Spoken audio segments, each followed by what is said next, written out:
On Story is brought to you in part by the Alice Kleberg Reynolds Foundation, a Texas family providing innovative funding since 1979.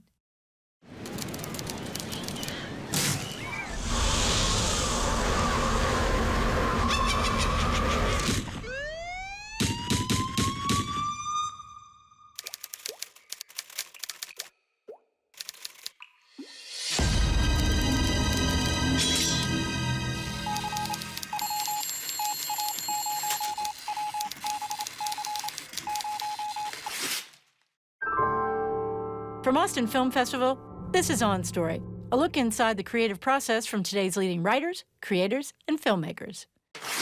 This week's On Story, inside the writer's room, hacks. Them being both protagonist and antagonist is really central to the idea of hacks and what we always try to do. We always say neither Deborah nor Ava should be completely right or completely wrong. We always want their conversations, especially when they dive into like a topic that is perhaps deeper, to them both to have a point. This week on Story, we're joined by comedian and writer Jen Statsky, who will take us inside the writer's room of the hit comedy Hacks, from pitching the original concept to developing the rich relationship between the show's two conflicting protagonists. So I guess I first want to start out by sincerely thanking you for what you've done to make successful, unlikable, foul-mouthed women be in vogue again. You're welcome.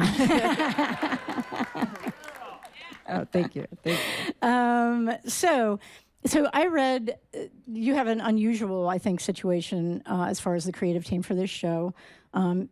Maybe not unusual for this show, but you're a threesome. Yes. Mm-hmm. Yes. And you all conceived of this idea together. Yes, Hacks I created with Paul W. Downs, who plays Jimmy on the show as well, and Lucia Agnello. We all met doing comedy in New York in the 2008 era through Upright Citizens Brigade Theater, and we all met and just kind of naturally hit it off, and they really hit it off. They got married. But I stuck around, and we have been writing together for a long time now, yeah. So this is I just am trying to imagine how you worked through this pitch. What kind of iterations did it go through to get to this, kind of place where it is now, which is this two characters who are repellent almost to each other, yeah, right? And well, we when we came up with the idea, it was 2015, and we had been coming off of an era where a lot of kind of male stand-ups were getting shows. Like there was Louis, and there was Master of None, even though that wasn't Aziz playing a stand-up, but like there were all these kind of resurgence of stand-up shows led by stand-ups, but very rarely were they female stand-ups. And the three of us just got to talking about women like, everywhere from like Joan Rivers to Phyllis Diller to Susie Essman, like just like incredibly hardworking, talented women who we adored and respected and owed so much to, and how there hadn't really ever been a character study done of a female comedian like that.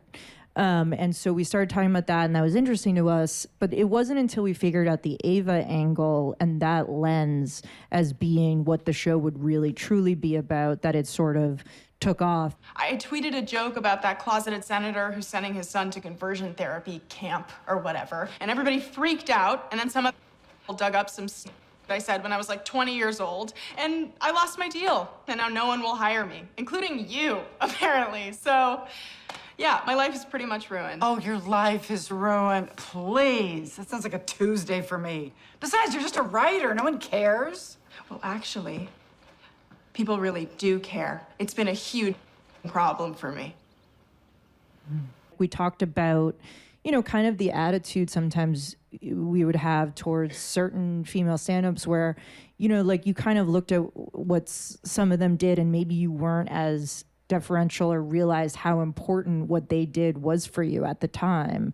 And in looking at it and really digging into it, it was like, oh yeah, they had to be so Teflon and so tough and had to put up with so much so that we could get to the point where we are now as working female comedians. And so we wanted to explore that very angle through the character of Ava. You've taken an interesting tack with it, that you have these two women who they're both the protagonist and they're both the antagonist. Yeah. And I mean, it's non-traditional. Right. And in a way, I mean, I think that, you know, the explosive nature of their relationship and, you know, it's rich for material, but it could also have been risky as far as how an audience was going to perceive them. And then you sort of take this extra step with it, which is the exploration of feminism, you know, from two completely different perspectives. I'm just wondering, like, don't you think you should have maybe reported him? Ira owned most of the good venues on the West Coast. It was a real boys' club. I couldn't afford to burn that bridge. Oh, so you were just looking out for your own career then? What are you accusing me of? Nothing. I helped a lot of people. I wasn't perfect, but I did what I could. Yeah, but then you got rich and famous. You could have come after him then, and instead you just worked your way up the ladder and then... Oh, God. Now you're accusing me of being a ladder puller? Please, just by getting up on that stage, I gave other women more than I ever had. Forget the ladder, I built a marble staircase. It's not my job to carry people up it. Them being both protagonist and antagonist is really central to the idea of Hacks and what we always try to do. We always say neither Deborah nor Ava should be completely right or completely wrong. We always want their conversations, especially when they dive into like a topic that is perhaps deeper, to them both to have a point. Because we felt, you know, I always say this, I think there's like a good and bad version of every show out there. And I think the bad version of the show, honestly, is one where, you know, from our perspective as maybe the millennial younger writers, we're kind of just like wagging our finger at an older person and saying like, no, you're out of touch. And like, that's just not a very interesting show to watch. And I think if we hadn't made an effort to make sure they both had points worth making, it could have delved into that territory. So that very thing you're saying is central to the show. You know, you have this relationship with them based on these moments where they're about to explode. And then that sort of veneer shatters and they have these moments of humanity. You know, it could be like Deborah's guilt over, you know, her friend, the comedian friend that she screwed over, or Ava with her dad, or whatever. There's so many great examples of it. Hi, Mom. Oh, I'm so sorry. I can't believe I missed him. Oh, honey. I'm sorry. I can't hang up right now. I've been on hold for 40 minutes. Was your flight okay? Yeah, it was fine. Hello? Hello? No, look, I can't do this right now. Can you do this? Yeah. No. No one's there. No one's there right now. But when they get on, tell them that you need to cancel the baseball channels for the account of Dennis Daniels. And the reason for the cancellation is that he is deceased. Mom, please. The baseball channel. It's so late. Can we please do this tomorrow? Tomorrow we have to call the cousins. We always want to be funny first. That is like our number one thing. But I think after that, we really want to be real. We wanted to depict these women, even though we can sometimes go very broad with like certain situations or things they do. Someone's laughing, they're thinking of something broad. But like, you know, we want them to be real. We want them to be real people. We want you to feel genuine empathy when you watch them and be able to relate to them through experiences they've had. And so I think it's really just about crafting moments like you're saying, to give them a rich backstory that's like, oh yeah, these are real people, even though they're funny and even though Deborah Vance has a larger than life persona, they are real people first and foremost.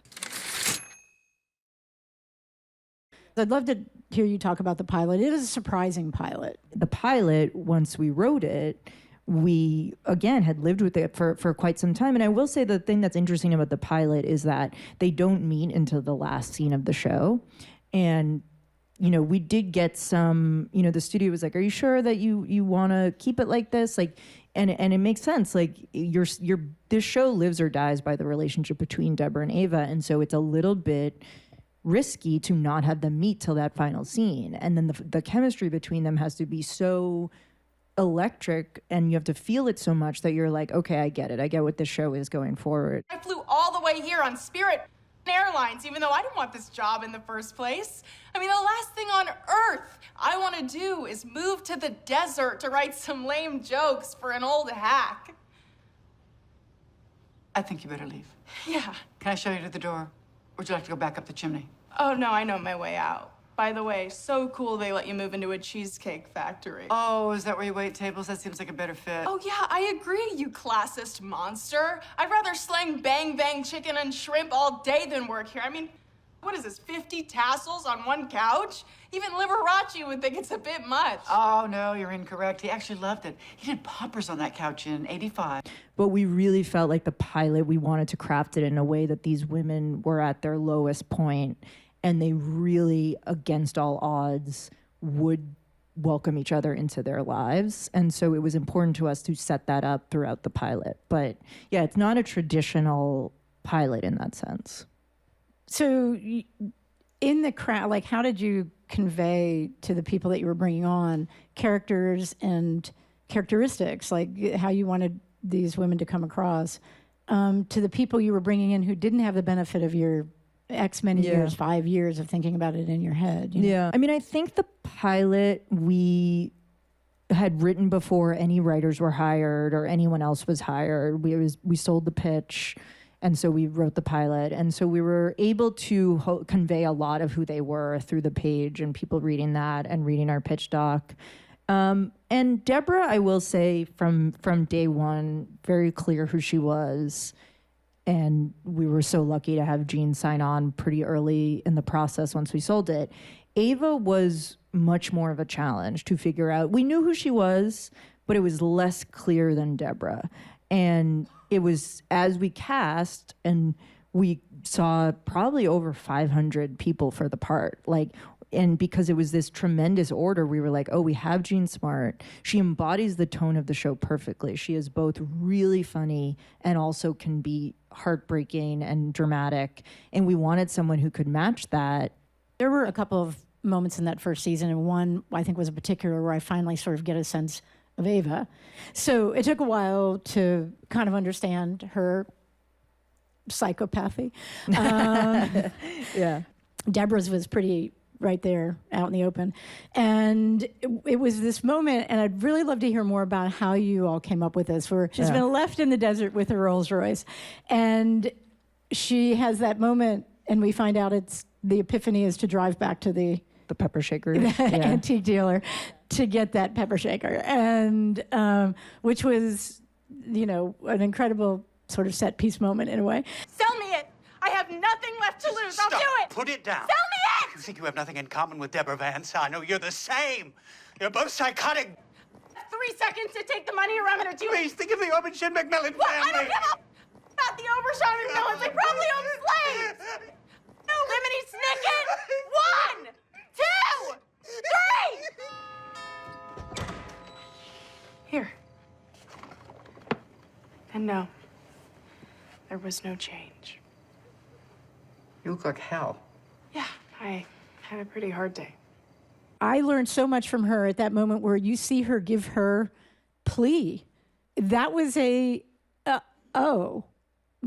she's much more manipulative, deeper, more manipulative than we expected. That's the moment where, and the antique dealer does say, like, you're both psychotic.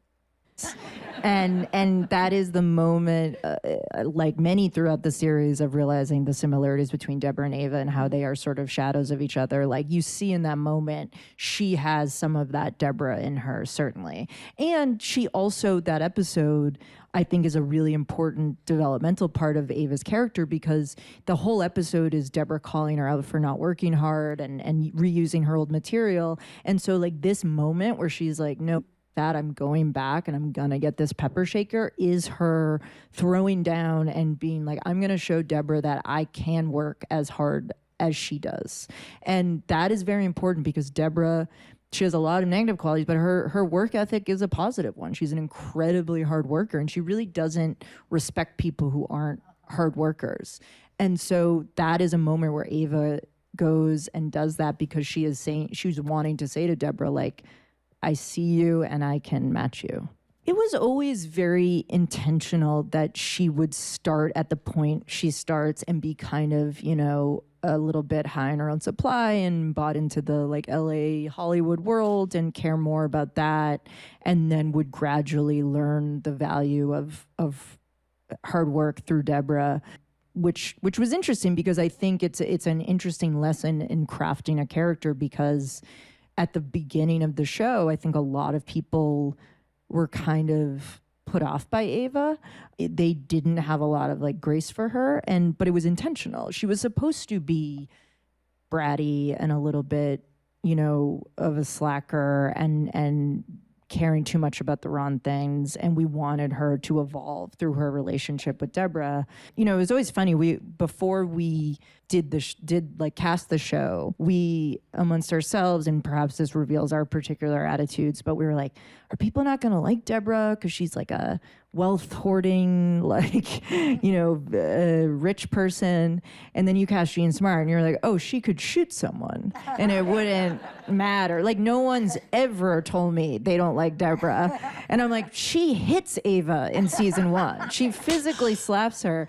But like, it's the power also of casting. Like, I really think Jean has something magnetic about her that you are like on board for her to do anything. And there's the brilliance of her playing this part, is she injects so much humanity and empathy into Deborah.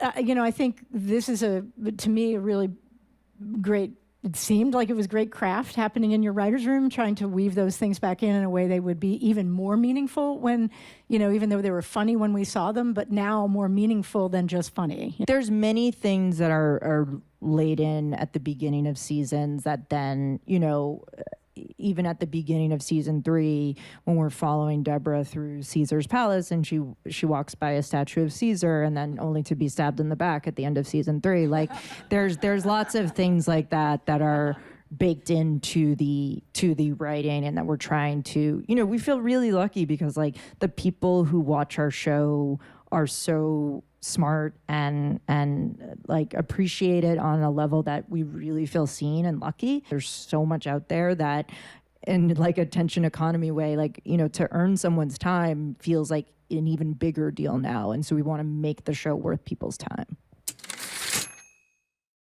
The juggling of tone and I still do very much think of it as a comedy, and I don't really think of it as a drama, but I guess it's noted as a comedy, dramatic comedy or whatever you. Yeah, we're comedy, but yeah, some people use the word dramedy. Yeah, but there are just moments in there that that the episode where there's the car scene and she's telling her, you're just like me and you're as cruel as I am. Yeah. And that, you go from what was just a funny moment to something more than quite serious, and there's a number of those moments. So how do you juggle that tone? How do you know when you've gone too far? Yeah. We're constantly just monitoring it. And it's hard to say, like, we all just feel it in our gut when it doesn't feel like our show. You're tweaking. There was in this way, like the season 3 finale, we have a very funny scene where Paul Downs as Jimmy rushes onto the airplane to stop Meg Stalter from going to Greece and quitting. And that scene is so funny. But it used to be post this giant fight scene that Ava and Deborah had in Deborah's living room when Ava confronts her about betraying her and taking away the head writer job.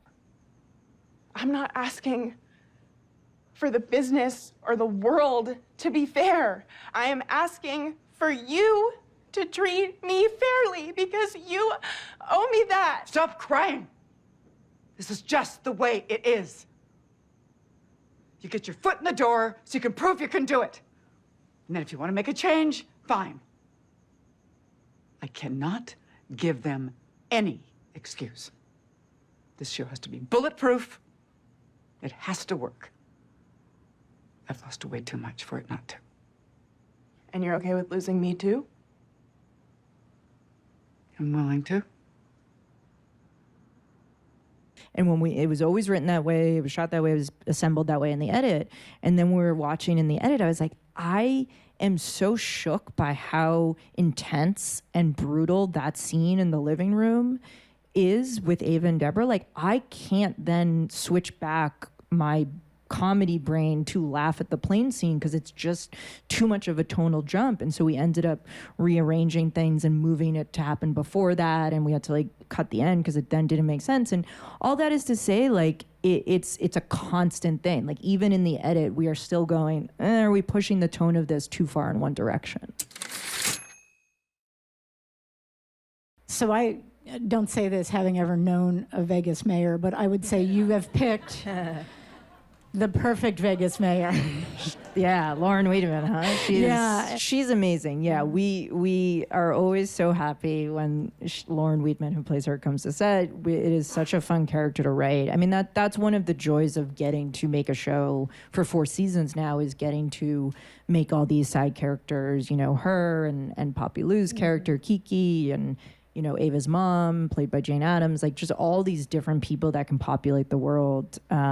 We feel really lucky. And yeah, it's just like some of the funniest people that we've ever met, we get to put on the show. You know, like you brought up Kiki, but that, like, I sort of feel like she's the moral center of both women. I know I'm lucky to have a job, genuinely. I do. I don't understand why she's making it so hard. Listen, Deborah's a hustler like me. This dope shirt, this was hers. She gave it to me. Deborah had a glitter crop top? No. I had to cut off the sleeves and trim it. Point is, her is ugly, but the quality is there. So if you can't make it good, that is on you.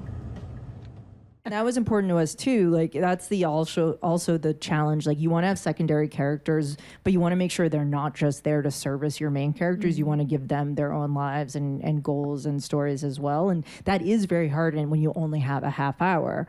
How do you think about how to use those characters in the episodes? Because I would imagine you go back and forth with, we don't have time for this person, so how do we use them at their greatest value? We have to, you know, because of the nature of how long the show is, we have to be pretty meticulous about not overindulging with anyone. And like, especially those side characters, like there are moments where we'll have, you know, written a scene or something where like we don't have the real estate to cut to this scene. So it all has to be really important, a story. We're not one of those shows who you don't necessarily get like a frivolous scene that is just pure comedy, even though, you know, a scene between Robbie Hoffman and Megan Paul just doing pure comedy without any story would be wonderful to watch. We just don't really do that because of the real estate. So yeah, we have to be pretty sparing with it. And I think that was something that both season 3 and 4 nicely have, which is that all of our characters are aligned with a common goal. Season 3, it was let's get Deborah this late night show. Season 4, it's let's make Deborah's late night show work. And I find that Deborah is sort of the sun which everything needs to orbit around. And the more our side characters' goals line up with hers, the more the show seems to like click and work. It feels like in all the episodes, it's like, why do these two women need each other? Like, what do they, how did they get here?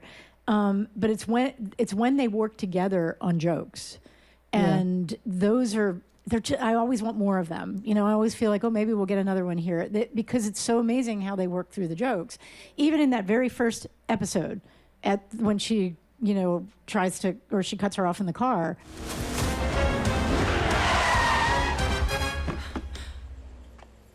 Oh my God.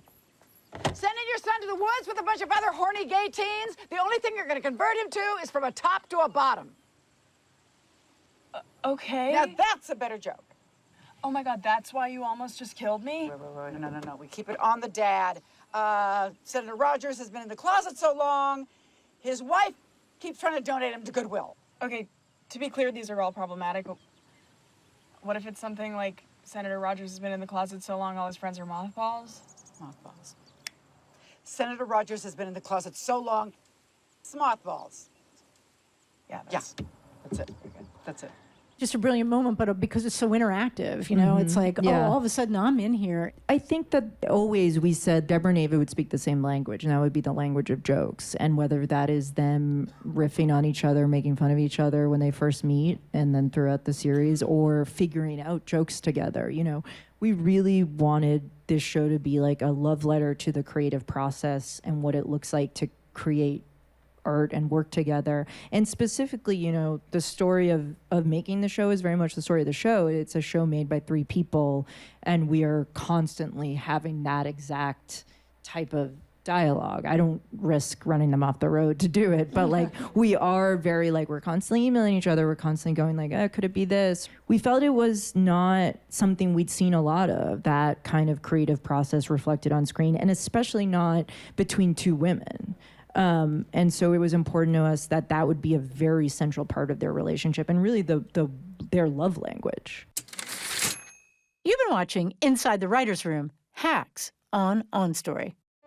OnStory is part of a growing number of programs in Austin Film Festival's OnStory project that also includes the OnStory radio program, podcast, book series, and the OnStory archive, accessible through the Whitliff Collections at Texas State University. To find out more about OnStory and Austin Film Festival, visit onstory.tv or austinfilmfestival.com.